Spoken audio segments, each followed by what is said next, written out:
Қарасаңыз және Назарбаев мектебінде де оқып жатыр, 8-ші сол сыныптан. Ал енді мына былтырда бас жүлдені жеңіп алған, биыл да міне бас жүлдені жеңіп алған командам. Рахмет. Міне 24-ні өткен сабағым және 27-ші қазан айында өткен сабақтарды айтамын. Рахмет. Ана 7 модуль деген әңгіме шығып жатыр үштен кейін оқығанда. Модуль деп қойған. Енді модуль деуге бізге болмайды, себебі көз жүріп алып деп біреу сыртымыздан сөз айту. Бірақ ол бізде 9 модуль. Бірақ оны Нұрша Алжанбайқызы түсіндіреді. Біздің мұғалімдер соның 4 енді модуль деп әзірше былай салыстырмалы айта берейікші. Соның үстіне жетті, бірақ оған кімдер 9 модульға жетіп жатыр. Мынау сатылайды оқып, жаңағы барлық модульдер өтіп жатқан мұғалімдер бар. Ол бізде биыл қолға алынады, сабақтардың үлгі жоспарын өткізді, маржан өткізді сол 9 модуль бойынша. Оны көресіздер, кабинетке қойдыңыз. Уақыт тығыз болып жатыр. Сол мәселені бүгін талқылаймыз деп еді, оған кішкене уақыт көбірек керек. Лариса, біз 5-ші блокты автормен 5 дегенбіз. Сіз айтып кеттіңіз, сіз Абай атамыз айтқан ғой, 7 жұрттың тілі бізде. Қазір мынау ағылшын тілі әлемде ғылым мен білімнің тілі болып отыр ғой. Көп балалар болашақта оқып жатыр, жылына 3000 бала. Әлемдік білім кеңістігін ену үшін ағылшын тілін білу үлкен сұранысқа ие болып жатыр. Үш тілдік проблемасын қалай шешіп жатыр, соны Лариса айтса деп еді, ол айтып кетті. Шахноза айтты оны. Енді ол мәселені айтпай қойсақ. Неше жерден көрдік, бейімделген бағдарламалар, авторлық бағдарламалар қазір. Бұл енді үлкен сұранысқа ие болып тұр, оның қажеттілігін әр адам түсінеді қазір бұл жерде бұл аудиторияда. 6-шы блокта іскерлік панорамасы дедік. Бұның проблемасы сатылай кешенді оқыту технологиясының зияткер тұлғаны қалыптастырудағы маңызы деген проблеманы алдық. Мұны алу себебіміз кішкене жаңалық болды. Өткен оқу жылында Нұрлы білім деген рухани танымдық клуб ашылған. Сол клубтың нәтижесі ретінде былтырғы олимпиададан бас жүлде алған балалар интеллектуалдық ойынға келді. Зерделі зерек болашақ деген. Бүгін оның да нәтижесін көрдік. Міне осы жұмыс туралы қысқаша айтып кетсек, қалай қарайсыздар? Самал. Қысқаша. Бұған мектепте. 66-шы мектеп Самалдікі. Жаңалық бұл енді, жаңалық болсын кішкене айтып салды. Қысқаша айтып өтейін. Былтыр тәжірибеге алаңға енгізілгеннен кейін Нұрша Алжанбайқызы биыл оқу жылында тағы да не істейміз деген жаңалық ашу керек, әрі қарай жұмысты тәжірибеге алаңмен отырмау керек деп сол Нұрлы білім деген біз ең бірінші интеллектуалдық танымдық деп ашу керек Нұрша Алжанбайқызы. Бірінші рет жаңа ата-аналар жинаған кезде ол кісілер өздері ұсынып, неге біз ұлттық деген сөзді қоспаймыз, неге біз рухани деген сөзді қоспаймыз деп, сонда Нұрлы білім ұлттық, интеллектуалдық, рухани танымдық клубы деп аштық. Негізгі мақсат бұл жерде алдыға қойған. Біз бағанадан бері сіздер айтып жатсыздар, оқушылар дамытып жатырмыз, оқушылар әрине жетістікке жетіп жатыр. Енді ата-аналармен де қоса жұмыс жасасақ деген идея туды да, ең бірінші кездесуді біз Ломоносов атындағы университеттің Астана қаласындағы филиалының профессоры, доценті, сол кісімен Құрманова Несібел апаймен кездесу өткіздік ең бірінші. Одан кейін ата-аналардың өзімен екінші кездесу өткіздік. Дарынды баланы қалай тәрбиелеу керек деген, дарынды баланы қалай шығару керек деген мәселе бойынша. Екі кездесуде мектебіміз өткендіктен өте бір жоғары деңгейде өтті, жақсы жетістіктер болды. Басқа мектеп мұғалімдер де келіп қатысып жатты. Енді бұл жұмыс кішкене Нұрша Алжанбайқызының денсаулығына байланысты тоқтап қалды. Егер де осы жұмысты, осы клубтың жұмысын әрі қарай тәжірибеге енгізген барлық мектептер алып кететін жағдай болса, қазір таңда ата-ана қолдамай жатыр дейміз ғой. Ата-ана да қолдап бір үлкен нәтиже жүйе шығады деп ойлаймын мен. Ата-ана тарапынан да.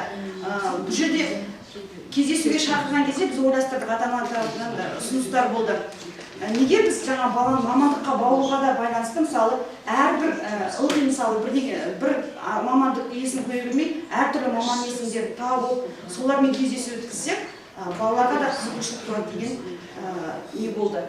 Одан кейін бұл жерде ол клубқа кімдер кіреді деген мәселе бойынша Тәжібек алаңында отырған мектептердегі былтырғы оқу жылындағы бас жүлде алған оқушыларды біз мүшелікке алдық.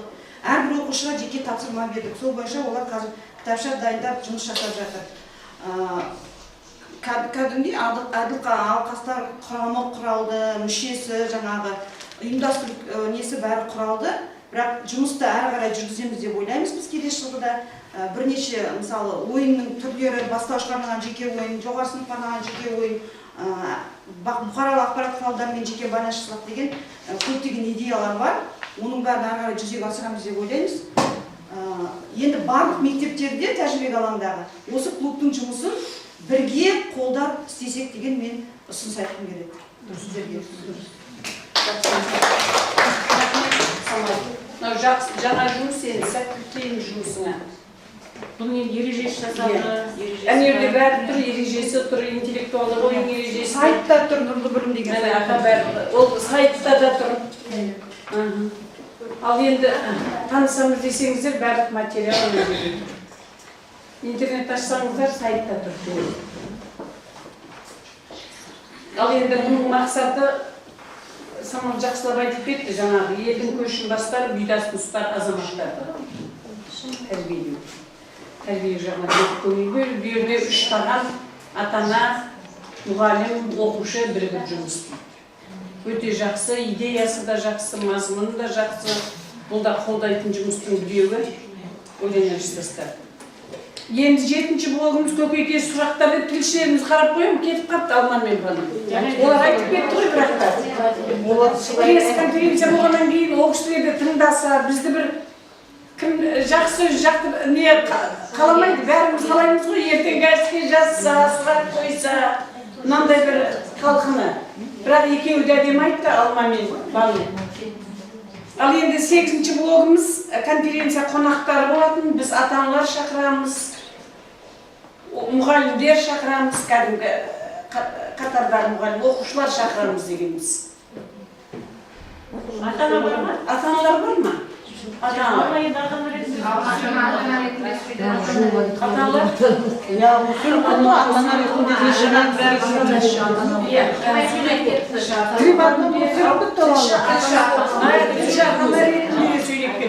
Банудың да бақысы оқиды екен, Алманның да қызы оқиды екен. Екеуі де... Трибадныңызды кетті Алма. Аяна, сен сөйлейсің ба, кеш? Мен сені шақырып едім ғой, конференция қонағына. Мынау мен немерем. Сен шаршаған жоқсың ба? Апаңа тарт шаршама, апаң 66-ға келіп шаршап тұрған жоқ. Сен 30-дасың әлі. Бұл жазған, кеше келіп жазғанбыз мынау неге. Қағасыңды қарайсың ба, сатыдай кешенді оқыту технологиясы маған не берді? Жоқ, айтқаның жақсы. Мүмкіндігінше қарасын қарап көрейік. Мен Сағымбек Аян класс классы номер 53-ші орта мектебінің 4-ші сынып оқушысымын. Мен сатыла кешенді оқыту технологиясынан бәрін үйрендім. Басында апам маған бір тапсырма берген еді. Сол тапсырмада дауысты дыбыстар неге дауысты деген сұрақ жазылған. Мен сол кезде себебі олар қызыл түспен белгіленеді деп жазып қойған. Сонда апам маған жоқ, мен сенің жауабына қанағаттанбаймын деп жауап берді. Қазір бізге шапай келдіңіздер, осы сатыла кешенді оқыту технологиясының кітабын ұсынды және маған інім екеумізге текст арқылы түсіндірді. Сонда біз інім екеуміз күніге бәрін жаттадық. Бізде сонда қызығушылығымыз пайда болды. Інім екеуміз күніге осының бәрін жаттап тұрдық. Осының диалог әдісімен бір-бірімізбен сөйлестік. Осы сатыла кешенді оқыту технологиясы арқылы менің біріншіден білімімді жақсы кеңейді. Мен мектептерде 21-ші ғасыр көшбасшысы деген жарыс өтті. Содан мен бірінші орын алдым. Қазір мектепте көптеген жүлделер алып осындай білім жөніндегі олимпиадалардан. Былтыр осы күніге жаттап жүргенімді мен не істеу үшін өзімнің сынау үшін 14-ші республикалық олимпиадаға қатыстым. Одан бас жүлдені алдым. Ал осы жылы Нұрлы білім рухани танымдылық клубы жасаған, осы зерделі зеректер болашақ деген интеллектуалдық ойынға қатысып, одан да бас жүлде алдым. Екіншіден менің өз сөздік қорым байып, сөздік қорым логикалы ойлауым бәрі солар дамыды. Мен қазір шығарма, эссе жазуды ұнатамын. Көп сұрақтарға, егер бір сұрақ қойып қалса, мен одан жақсылап, толықтап, оны әртүрлі мақалдармен естіп, оны жауап беремін. Оған өзімнің ойымды, пікірімді толық жеткіземін. Яғни оған ой толығы жасай аламын. Қатлабешінде оқыту технологиясын жасаған Гүлшапайға рахмет. Сізге зор денсаулық, ұзақ ғұмыр тілеймін. Кішкене серіксің, әлі Гүлшапай өлі. Тоқта, әне?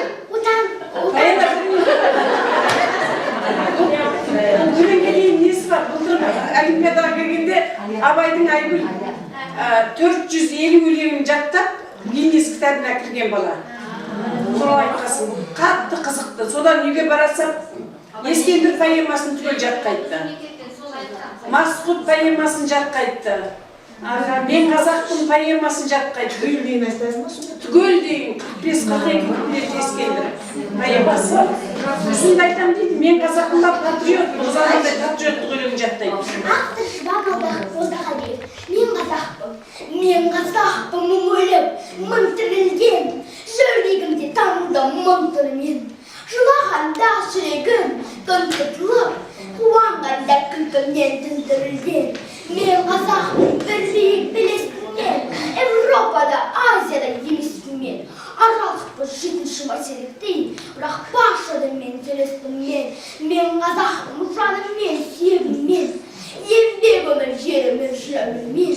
Алла білсе болмаймын өзгелермен, өзгемен бір өзім боп шеріммен.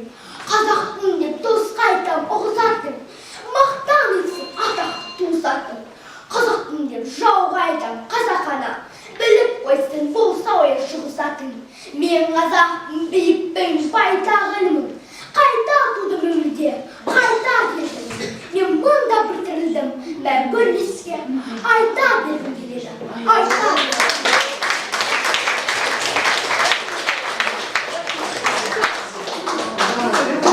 Сатылайдың пайдасы. Бала қалай өзгерді? Бала түгіл жаңағы кемпірлерді өзгертпейді, мен де өзгертпейді. Мен математик физикпін негізінде. Шарш топта шешен сөйлей алмаймыз, өлшеп сөйлейміз. Отыр физик математик. Сатылайдан кейін мен 500 адам отыратын жерде шешен сөйлеймін. Міне Сатылайдың арқасы. Сатылайдың арқасы. Жоқ, қазақ емеспін мен. Мен осыдан кейін халық ауызеті бетін пайдалана мақал жаттаймын. Ата-бабамыздың көрген ғой, мақалсыз, мәтелсіз әңгіме сөйлегенді. Мен соның бәрін Сатылайдан үйрендім, халық ауызеті бетін. Мақалдарды мәтелгенді.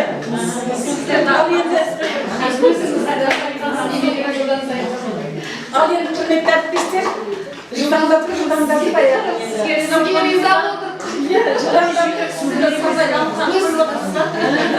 Рахмет. Соңына кеп қалдарыға сөйлейсің.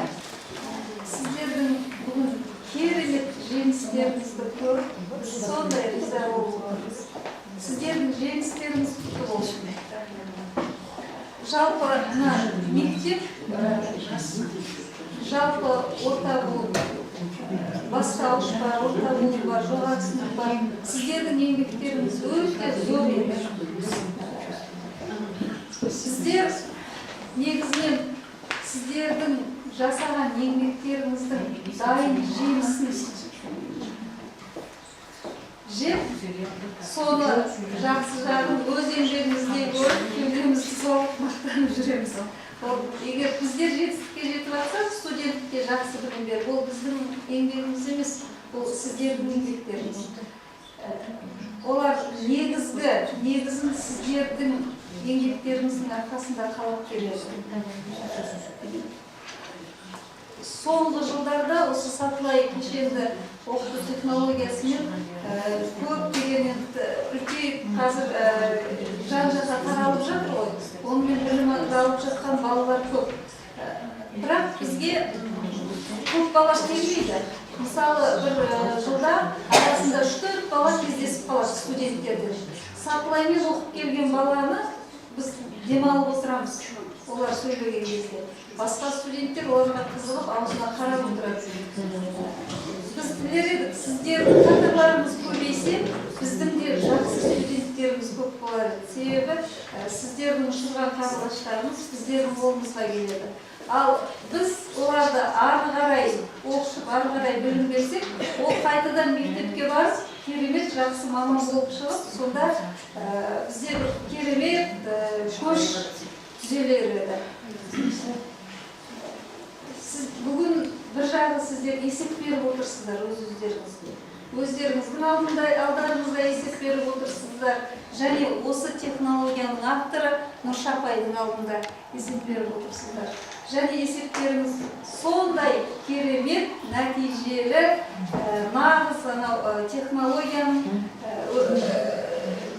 кепілі нәтиже дегендей, сол нәтижеге жеткендеріңізді өздеріңіз көріп, өздеріңіз бағалап отырсыздар.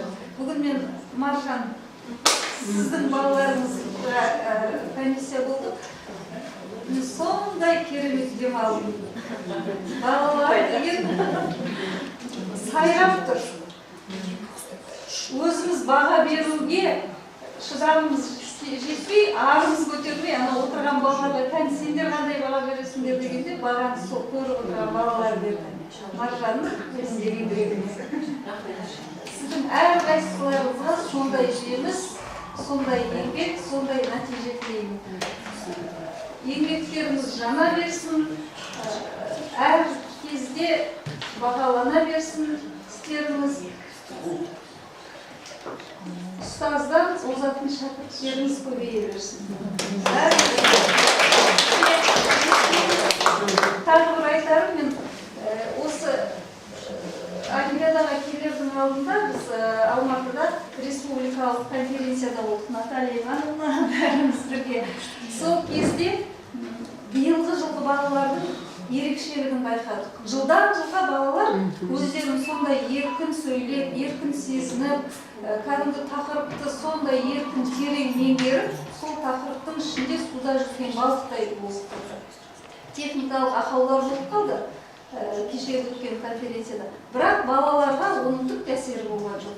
Егер сол слайдқа сүйеніп, соны пайдаланып тұрған бала болса, ол кішкене сасқалақтап қалар еді. Жоқ, оны жылы жауып қоя салып, ары қарай балалар жүздері сөйлей берді.